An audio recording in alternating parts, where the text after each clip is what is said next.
the Chicago Bulls are a terrible basketball team, and I don't know that there's any other way to even say that, Jake. The Chicago Bulls are a terrible team. They're bad at basketballing. They're bad at dribbling, rebounding, shooting, defending. Pretty much anything that's not drinking Gatorade, the Bulls are terrible at it. And the Utah Jazz absolutely got back to being who they are last night.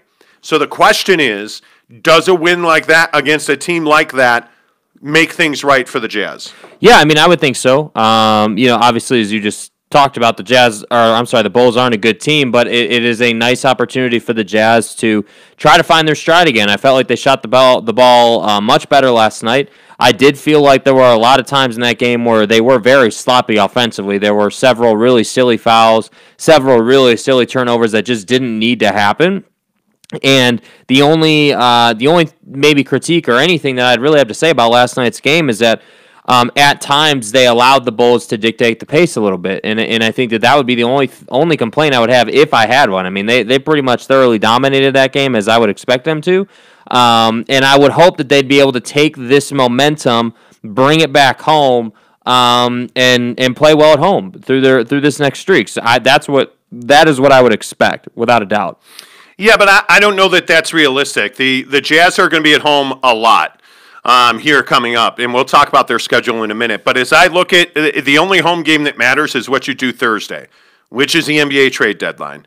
And being that this is a league that lives and dies on deadlines, my expectation is that we're going to have one of the busier trade deadlines that we've seen in the last few years. I think you're already hearing rumblings about teams like the Boston Celtics. They're supposedly the front runner for Aaron Gordon. I think you're seeing the devaluation of first-round picks in the NBA draft just because the level of talent, the mature talent that used to come out of college isn't there anymore. So I think you're seeing that first-round picks are worth less and less.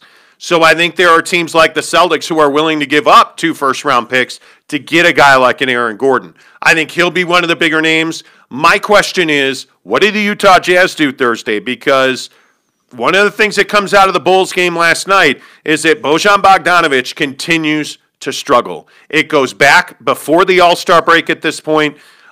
He has not had a real good shooting night since really, Philly, I guess, was a good shooting night for him. But, it's going to take almost a month now to go back and find one.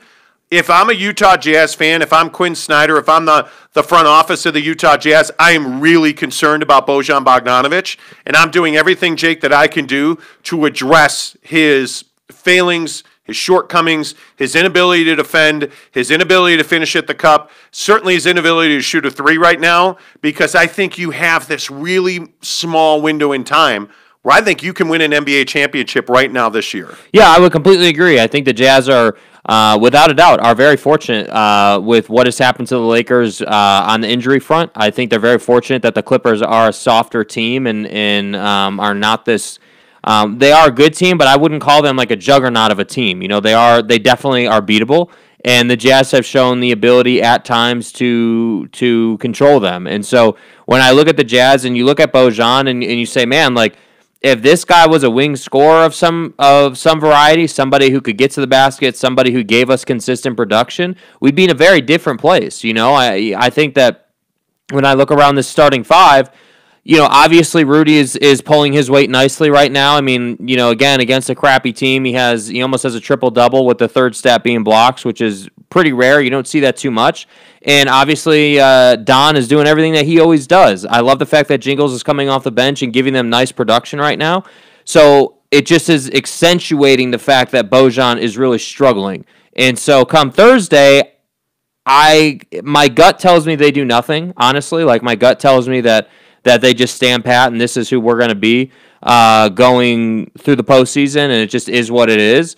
Would I love to see them go and make a move? Absolutely. I would love to see them go and find a perimeter guy who's got a little bit of a handle, who's more athletic than Bojan is, because that's really his limitation. If you're not going to shoot well in the league, you got to have athleticism. Look at a guy like Derrick Jones Jr. for Portland right now. Yes. He's a guy that's never been a great shooter, but always been an elite athlete, and he's developed his defensive game, so he's found a role on that team, But Bojan is not athletic. Bojan is not a guy who is quick-footed, who is elite really at anything. Shooting is what he does, and he's not doing it right now. So would I love to see them go and make a move? Yes, absolutely. I would love to see them make a move to fill that hole in their ship, if you will. Will they make a move? I doubt it. I would be really surprised if they actually went and did anything. Really? Yeah, I just don't think they're aggressive. I actually expect the Jazz to go and make a move. I look at Ersan Ilyasovan's 2 minutes of death last night, where he looked nervous. I mean, honestly, Ersan looked nervous. He looked like a guy who hadn't played in this lineup yet. He looked like a guy who was trying to impress his teammates in the Jazz on the whole. Now, maybe that changes as he gets more minutes. They need a replacement. They need to go. Like, I would love to see them get in Aaron Gordon. Yeah. Now, that's not going to happen. I mean, I think Aaron Gordon winds up in Boston. But there are bodies out there that they can afford that they should absolutely be trying to plug in. Now, that doesn't mean that they will. But I actually expect the Jazz to make some additions. Will they be splashy? Maybe not. They're not going to stand pat and watch their hopes of winning a championship go by the boards, because I have real reservations about their ability to beat the Sixers. I have real reservations about their ability to beat Boston with an Aaron Gordon. I think Aaron completely changes the fortunes 100%. of that team. I don't think that they can hang with the Brooklyn Nets right now. I don't. I think firepower-wise, they can score plenty of points because they shoot the three well. But what do we know about the Nets at this point? They are a try-hard defensive team. Mm-hmm. So I guess my question to you is, if they stand pat, are they going to win an NBA championship, the Utah Jazz? No, because I don't know that they get out of the Western Conference. I don't know that they actually get to the NBA Finals and get the opportunity to worry about an Eastern Conference team. So, what I mean by that is I think without a doubt they will get to the Western Conference Finals. My concern is that they will run into a Nuggets team that has beat the Clippers, that is hot, that is riding the wave of momentum, and comes into that series ready to go and ready to make another statement. And I'm just telling you guys, I know I always bring this team up, and I know that the commenters get a little bit tired of hearing about the Nuggets, but I look at a guy in Jokic who's capable of giving you 50, and that's against good defense. I look at a guy in Jamal Murray who's very athletic and a willing defender. I look at Michael Porter Jr., who's healthy. He's had a nice season. He's making shots. He's making plays. So they're a very long team. They're a balanced team, and they can score in a variety of different ways, which means big trouble for Rudy. So in terms of the Jazz, this is the best chance they have to win an NBA Finals right now. Like, this is the best chance they've had in several years. And I would be all systems go. Honestly, like, I would be spending the money. I would be making the deals. I would be doing all of that stuff, because next year, who's to say that the Lakers are going to have injuries again? Next year, who's to say that you're going to be the number one seed? The Lakers will probably be the number one seed next year again. So that's why I say you have to take advantage now. Yeah, I don't think you have a choice. I don't think it's optional. I think if you are the Utah Jazz, you have to realize that you're good, you're not great. And I think the way that you've played and the inequities that you've seen, I think that has to speak volumes to you. Look at the best teams in the Western Conference. I'm going to go right to the LA Lakers. Do you really think the Lakers are going to sit still with LeBron and AD out for weeks at a time? Does it really make a lot of sense for the Lakers not to be active at the deadline? To me, it does not. To me, it does not make sense at all, and that's why I think Rob Pelinka and Jeannie Buss are going to be aggressive. They're going to be out there trying to find guys to fill those slots. Now, is it a Bradley Beal? Probably not, but would you be real surprised if they went out and got a second-tier guy who can score, who's not named Wesley Matthews, who sucks out loud? I would not be surprised. Would you be surprised if they wound up trading Montrezl Harrell and Kyle Kuzma to get it done? I would not be surprised if they did that at all, because if I'm the Lakers, I know that LeBron's going to be back. Mm-hmm. It's a matter of when, not if. I am going to be incredibly aggressive at the deadline, and I got to tell you, I value Montrezl Harrell far more than I value Kyle Kuzma. But if I got to trade one or both of them to get a deal done, Jake, I'm doing it. Yeah, and it's funny, we talked about that yesterday, and not even, I don't know, maybe 90 minutes after the show, Bleacher Report came out with this whole thing about how, Trez and Kyle and all these guys were going to be available at the trade deadline because of the situation that the Lakers are in. And I think that the overreaching point here when we compare the Lakers to the Jazz or any other team is is these different organizations have different cultures and different levels of aggression. So, like, for the Lakers, it's not good enough to say, oh, well, we suffered, both of our major guys are hurt, like, we're just not going to do anything this year. That's right. It's not good enough. That's not an option. That's never going to be something that they consider. And I would put that same measuring stick on the Jazz, and I'm curious to see what they do. Do you feel like right now your team is good enough? Can you honestly say that? Or is your culture, hey, if we have a chance to make our team better, we're going to go ahead and make our team better regardless of if we're already the best team or not? And that's the mentality that I feel like they have to have. And so, yeah, if I'm the Lakers, hell yeah, Kyle Kuzma, Montrezl Harrell, KCP, all those guys are available. Now, it has to be the right deal. I'm not looking to move those guys, but those are the chips that I have to play with. So, when I think about the fact that Jaylen Brown is available in Boston, I look at Aaron Gordon. He's available in Orlando. I look at John Collins is available in Atlanta. These are all key pieces that you could get and make your team better with. Now, John Collins is obviously lower on the totem pole compared to Aaron Gordon and Jaylen Brown. I don't know about that. Well, where would you rank those guys? How would you personally rank I them? would go Aaron Gordon, Jaylen Brown, and then John Collins. That is the order. First of all, do you believe that Jaylen Brown's available? Yes, I believe he's available. I think he's available. I believe he is. I think that if you were really, I don't think that the Celtics would trade Jaylen Brown to the Lakers. I don't. But if there was a 3-teamer involved, yeah, and it netted them and another, that's what we always see too. It always just goes crazy. Because that's how it has to go, right? So if you really, really look at it and you say to yourself, hey, how do deals in this league get done? You have to give up something. Usually, you have to give up something you don't want to get something you really want, right? Yeah. So if you're the Lakers, you don't want to trade Montrezl Harrell. No. I think the Lakers at this point are open to trading Kyle Kuzma. At least that's what I've heard around the league. People have said that the Lakers think he's at his ceiling in L.A. They realize if they let Kyle Kuzma go, there's a chance he turns into an elite scorer in this league, right? Because he can already shoot, but in L.A. he's never going to have the responsibility. That's how it was explained to me, that Kyle Kuzma needs to go somewhere and be responsible for carrying a significant amount of the scoring load.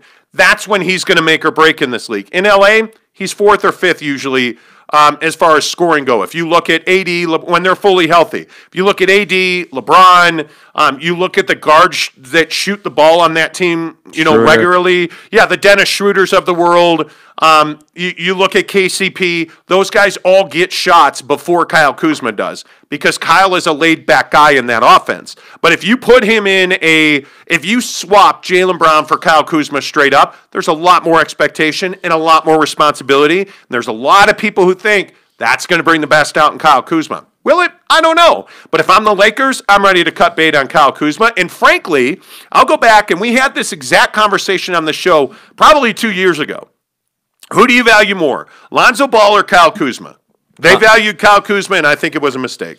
Yeah, well, I think that right now, would it be great to have Lonzo? Sure. He's a great point guard in this league. But yeah, I think that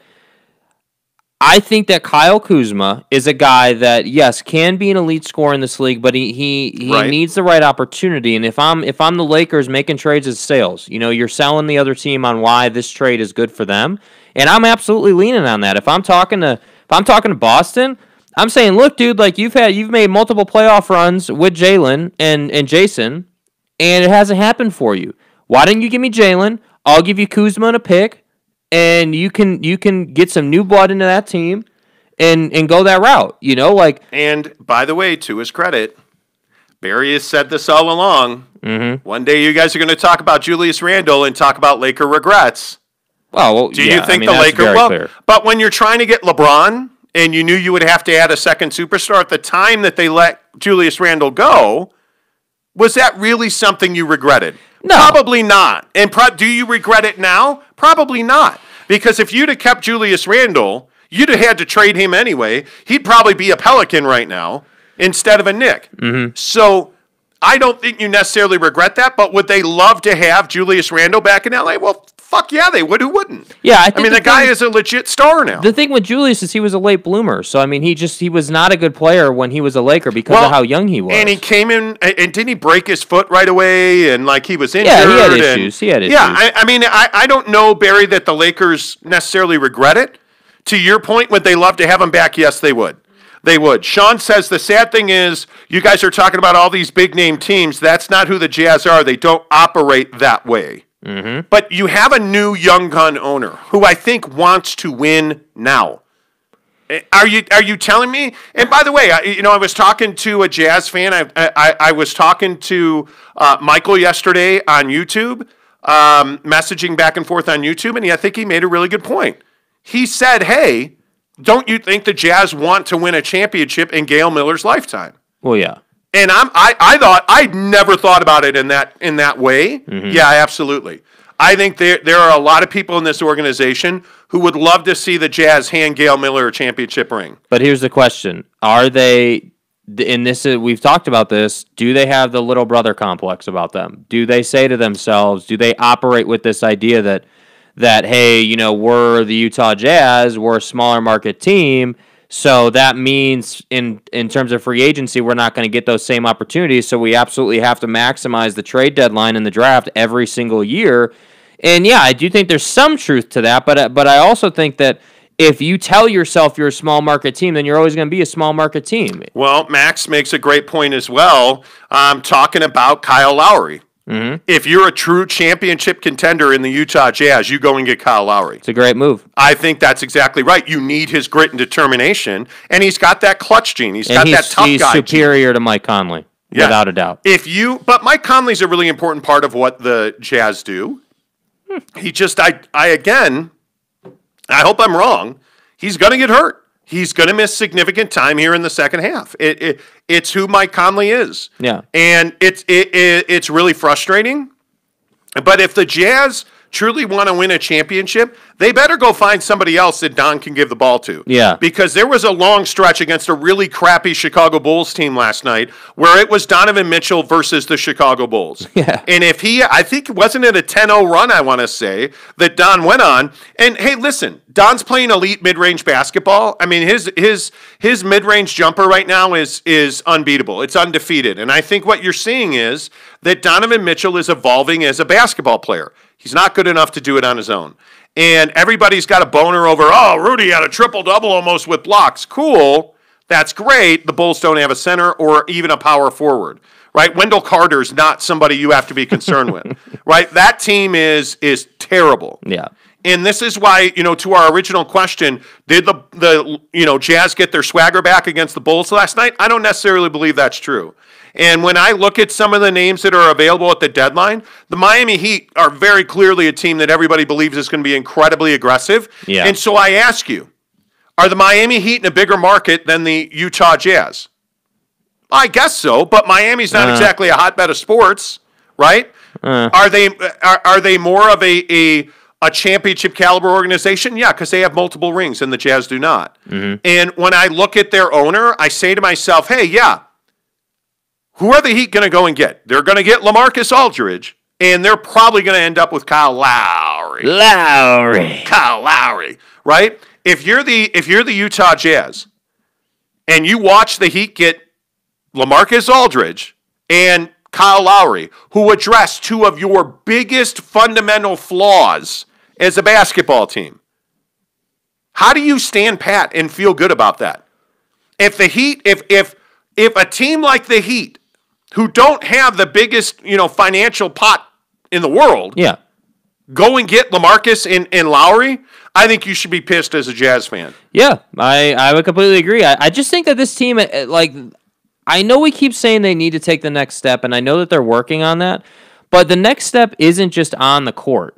Like, I feel like this conversation about how they operate in the front office is a big thing, too. Like, you have to operate as if you're the best team in the world. You have to operate as if, you're the bee's knees. If you're the Jazz, you got to operate like you're the Lakers. You got to operate like you're the Boston Celtics, like you're any of the best teams in the damn league, and that goes that speaks to the tone with which you're talking to other general managers on the phone about trades. That goes with what you're offering and what you're willing to take. Because these Ersan signings, while great, I like it, it's not going to take you to a championship level. You got to find somebody who can really make a difference for you. And I guess I just don't have confidence that they're going to go out and make that happen. I don't. I would love to see it, but I don't have confidence in it. Well, it's never been who they are. I expect the busy. If I said to you, who do you think will be the busiest team at the deadline? I think there's a real chance it's the LA Clippers. I think there's a real chance it's the Miami Heat. I think it's the Boston Celtics, the Heat, and the Lakers. I think those three will be dance partners. Well, and what do they all have in common? What do they all have in common? They win. They're winners. They're big market winner teams. Mm-hmm. And with the exception of the Heat, who, again, I maintain, look at the Marlins, look at the Dolphins. These are not teams that make a ton of money. Yeah. Because Miami's not a big sports market. The Heat are really the only team that has done anything. Yeah, and it's because they wind up with guys like Dwayne Wade. Mm-hmm. They wind up with guys like Shaquille O'Neal. They wind up with guys, like Ray Allen. Mm-hmm. They wind up with guys like Iguodala, who got them a trade exception. Mario Chalmers. They wind up with guys that make a difference for them. And that's the thing. Everybody last year talked about, if we had Bojan in the bubble, the Jazz would have won the whole fucking thing. Well, I don't think so, because he's never been that guy. And I think expectations change people. Mm-hmm. And I think if you're looking at this Jazz team, I don't know what your expectations should be, because right now I would tend to agree with you. I don't even think I would favor them in the Western Conference. If it was Nuggets and Jazz today, the Nuggets are winning that series. Mm-hmm. If we're just being brutally honest, the Nuggets are winning that series. And I think the Nuggets are another team I think will probably make a deal at the deadline. But it'll be interesting. I mean, I don't know. I hate this mindset that the Jazz won't make a move because that's not who they are. But maybe that's who they should be. It is who they should be. That's what I'm saying. That's the next step for them. Maybe they should be in the Kyle Lowry, Lonzo Ball sweepstakes. Because they need a legitimate play fast, be gritty point guard. Maybe they should be. They definitely should be in on Aaron Gordon. No doubt. There's no doubt about that. But does Bradley Beal get moved? Does Collins get moved? But seriously, I look at where the Suns were at before Chris Paul arrived, and I say, hey, they made a ton of moves.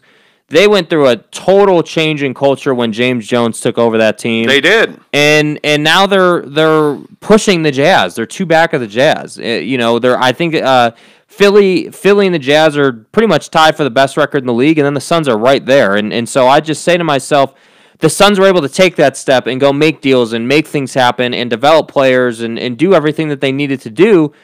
And I feel like the Jazz are close. They're not far, but being close is different than being there, and they need to pick up the phone, make the call, get somebody, even if it's a veteran on a 1-year deal through the rest of the season to push you through the playoffs. I'd love to see them in on a, who's a guard that's available, a Victor Oladipo. Mm-hmm.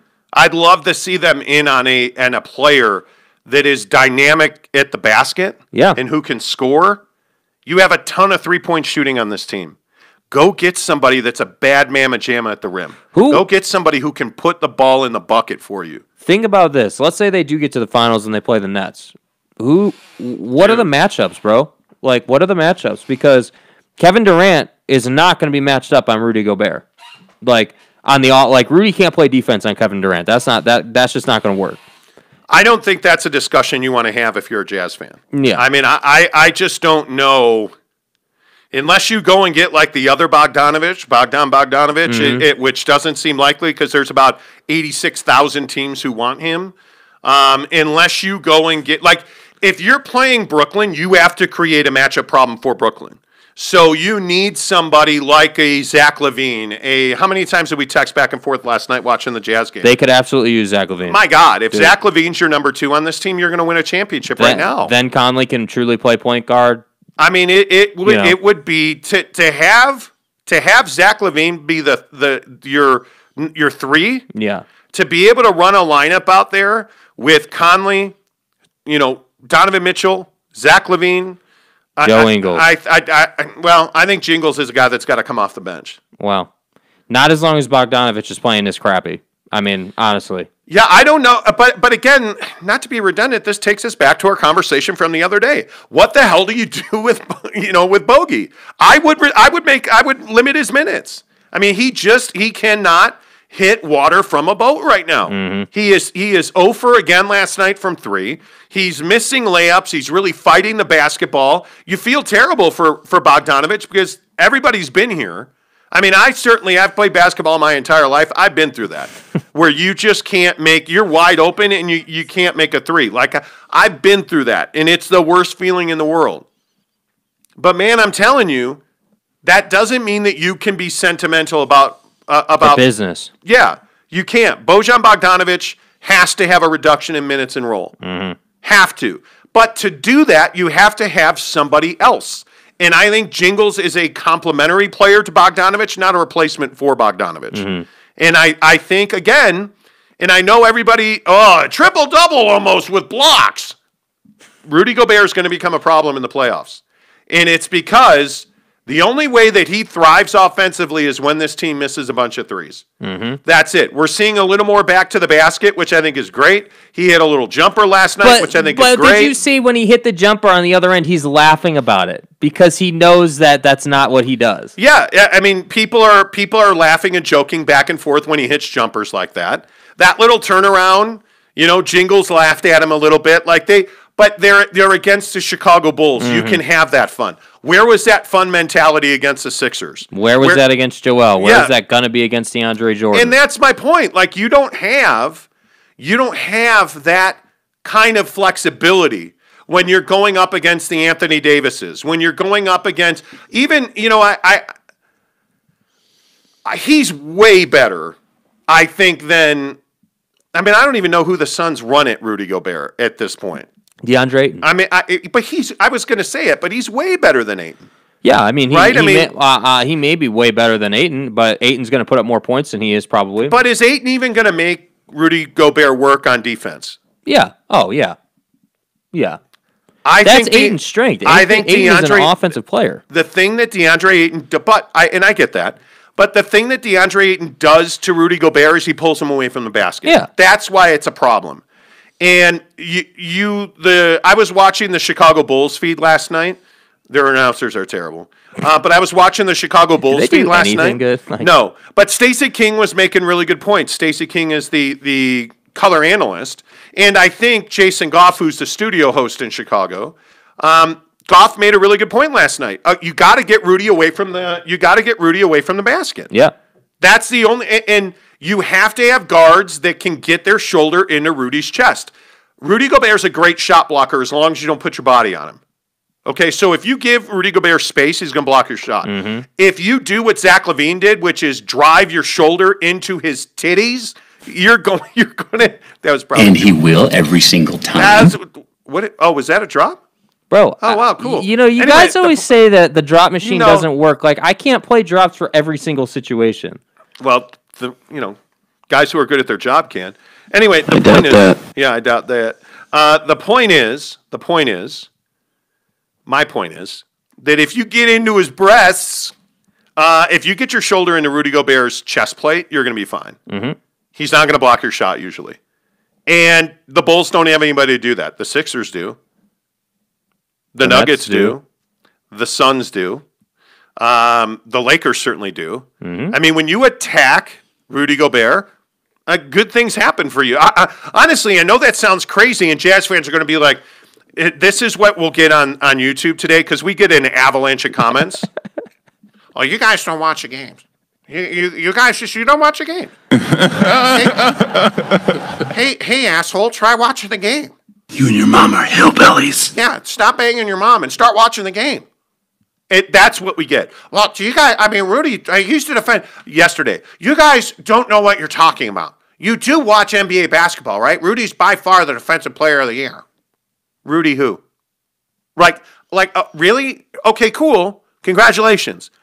Here's the defensive player of the year award. Way to go. We'll hand the championship trophy to somebody else. See you next year. Right? Okay, cool. He's the defensive player of the year. What the fuck is that worth when somebody else is winning a championship? I don't want the defensive player of the year. I want a championship. I want an O'Brien. I want a ring. I want the O'Brien. Let's go. Win a championship. Don't win the defensive player. Let Giannis Antetokounmpo win the freaking defensive player of the year. I don't care. Right. You know, like that's the mentality that has to get changed. Yeah. Because eventually you're going to figure out, well, if you watch NBA basketball, that offense wins, not defense. It's cool you can shoot the three. Who on the Jazz, outside of Donovan, who on the Jazz is going to dunk on somebody? Rudy, that's it. That's it. You don't have a guard or a forward. You're telling me Bogdanovich is going to go posterize somebody? No, that's not going to happen. Look at Thaddeus Young last night. Now, he missed the dunk. Mm-hmm. Thaddeus Young took off from the free throw line and tried to throw down an absolute left-hand hammer. He missed. Who on the Jazz is doing that outside of Donovan? Yeah, nobody. Nobody. And it's not Rudy, actually. Rudy is a cleanup dunk guy. Mm-hmm. He's a cleanup and finisher, which there's value in that. Who's your LaMelo Ball? Yeah. And this is the dunk I'll go back to. LaMelo Ball, out for the year, broken wrist. Damn. LaMelo Ball is tip dunking on people. Yeah. Who on the Jazz even has that mentality? Nobody, because they're not athletic enough. Joe Ingles, not athletic. Bogdanovich, not athletic. The only other guy that can do that probably is Jordan Clarkson. Yeah, probably. If you think about it, and that's not his game. Yeah. And by the way, one other thing. Speaking of YouTube comments. Well, I hate the Lakers because they bitch at the officials every time. What are the Jazz doing right now? The Jazz are not playing well. The Jazz are not winning the way they're used to winning. So what are they doing? Bitching at the official. That's what if you look last night, it was everybody. Excellent strategy, sir. But seriously, it's not really an excellent strategy because it used to be a thing where the Jazz never bitched at the official. Yeah. Well, if you ask them, they don't. Well, clearly they do. Well, because we're a small market team and the NBA doesn't want us to win. They hate the fucking Mormons. Okay, well, that's cool, but that's not. I don't believe that's the reality. I don't believe reality is the NBA officials are like, hey, man, when you guys go to Salt Lake City next week, call everything for the Nuggets. Here's the game plan. Yeah, the game plan is we don't want the Mormons in the NBA Finals. Let's go ahead and call everything against the Jazz. Like, really? Really? You think that's what's happening? Alien looking Adam Silver's like, okay, Jazz can't win a championship. I don't know what his voice sounds like. Well, Smithers. That's what I want to do. Anyway, point is, I think Jazz fans, is it too strong to say Jazz fans have a victim mentality? I think that, I don't know about fans. I think that Rudy and Donovan do. I think Rudy and Donovan want to live and die on this narrative that the officials are out to get them, and they call it one way on one end and another way on another end, and I think they have a victim mentality. But Jazz fans, I think, don't have a victim mentality. I think that they think that their team is a lot better than it is, which is typical of any fan in the league. Fan. Yeah, that's every fan. So, All right, Sean on YouTube says, morning guys, have said this. Would you rather play someplace like Utah or a place like Miami or LA? Well, in trades, it doesn't matter where you want to play because you're getting traded. I don't think there's anybody in the NBA who doesn't want to play in Miami strictly for income tax. Yeah. Strictly for income tax. Brandon Whitesides, good morning to you. He says, Bojan was great with the Pacers. He's slumping. We don't have the assets to get these guys. Maybe Bojan, but his value is low right now. Well, I think, but this is the conversation we have. You're going to have to give up Royce O'Neal. You're going to have to give up Bojan Bogdanovic. And I also think, too, again, think about this. Think about the way a trade goes down. It's the GMs of different teams getting on the phone and having conversations. This isn't like we're sending emails or faxes to each other. It's literally get on the phone for 10 minutes, talk about what you want, and literally it's like, hey, here's what I'd like Jaylen Brown. Is Jaylen available? And in your mind, what would it take to get that deal done? Donovan Mitchell. So like, okay, cool. If it's Donovan Mitchell, then you can piss off. We're not doing a deal. Yeah. But my point here, what I'm getting at here to the YouTuber's comment is that is that, yes, Bojan's, value may be down right now, but it's your job as a GM and truly your job as a salesman to get the deal done. Correct. Like, make it happen. And at the end of the day, the Jazz have to do something here. Because I think the fact is when they're hot, yes, they're one of the best teams in the league, but that's any team in the NBA. Standing pat's not going to win you a championship. Yeah. It's not. It's not. Blue Rice Inc., what's up? Says, go watch Rudy's one-on-one game over the summer. He can hit threes and has post moves. He stays near the basket for a reason. Well, but with all due respect, you don't pay a guy $200 million to stand under the basket. Yeah. And the issue isn't necessarily his offense. This team has plenty of guys that can hit threes. His value on offense is that he's a cleanup player. I totally agree with that. The issue is his defense, and I know that sounds odd. Last 5 minutes of a game in a playoff series, he's going to be he's going to be switched onto a guard. Yeah. He's going to be. The Clippers showed you that. The Sixers showed you that. If you look at any of these teams, the freaking Hornets showed you that. Mm-hmm. That what they're going to do is they're going to attack. Think Ben Simmons. Think Bridges. Think PJ Washington. Think Joel Embiid. Like all of these guys that attacked Rudy Gobert and had success doing it. Mm-hmm. A, B, they're going to switch him on to Pat Beverly in the corner. Yeah. Who's going to first hit a three and then second drive by you and drive and kick for a three. Like, the problem is not that Rudy, you would love him to shoot a mid-range jumper. If he had LaMarcus's offense and his defense, life is good. Yeah. We'll never talk about Rudy Gobert in a negative light. He's probably in the MVP conversation, honestly. But he doesn't have a mid-range. He doesn't have anything. He doesn't have a shot. Against elite teams, top 5 teams, the Suns, Lakers, Clippers, Nuggets, Brooklyn, Philly, he's an offensive zero. And so what does that do? That really exposes Bogdanovich. Mm-hmm. It really exposes guys like Jordan Clarkson, who's a great scorer, but when you need him to score, is he a great scorer? Not in the Philly game, he wasn't. Donovan Mitchell will score every time when you give him the ball. I have all the confidence in the world in him. I actually think that Joe Ingles is becoming a really lethal shooter, arguably one of the best three-point shooters in the NBA. Right.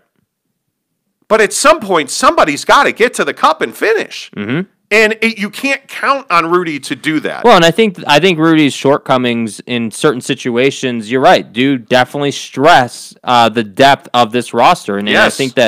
I think that it isn't necessarily an indictment on Rudy, but what it is it's an indictment on the lack of depth on this roster. And when you can take a player like Rudy, match him up on a guy in the corner, and play 4-on-4 basketball, and you're going to win that every time if you're the Clippers or the Nuggets or whatever it may be. They will every time. Every single time, bro. That's the game plan. And he will every single time. They will. They watch the tape. They see the opportunity, and they're going to take advantage of it. They want high percentage looks, and that's what they will get consistently. Yeah, and I think the other thing that has to be said before we move on off of NBA, but the thing that has to be said, I don't recall Derek Favors being as energetic as he was last night in some time. Mm-hmm. I thought he looked really good. I thought he had real energy in his legs. He had bounce in his legs. This team was rested last night, too. Yeah, 2 days off. Coming off of 2 days off. So, again... Yeah. Just to not to emphasize that we told you so, but when they get tired, the percentages go down from 3.